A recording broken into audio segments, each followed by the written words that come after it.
आगे हथवा दोनों जोड़े मौगी पैरावा तोरा पड़ियो आगे पैरावा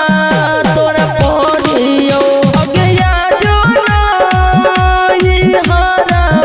से मौगी आगे यतने तोरा कहियो के मौगी आगे हथवा दोनों जोड़े मौगी पैरावा तोरा पड़ियो आगे पैरावा तोरा पड़ियो।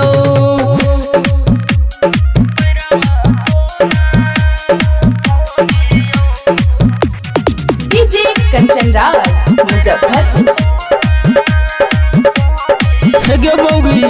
आगे गेनी नई हरवा मौगी काढ़िए के सीनवा होना मोना कैनी मौगी तहु एको दिनवा हेगे हेगे हेगे आगे गेनी नई हरवा मौगी काढ़िए के सीनवा होना मोना कैनी मौगी तहु एको दिनवा गया सारा में पाई लगे मौगी आगे बेरी बेरी देखो हियो फोनमा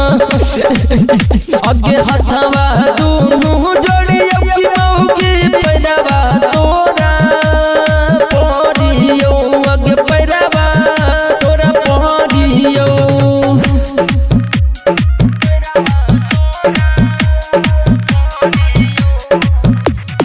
डीजे कंचन राज मुजफ्फरपुर।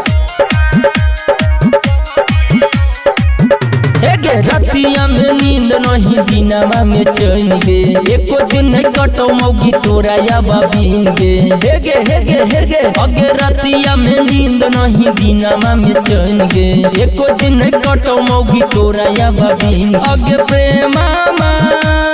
के रोग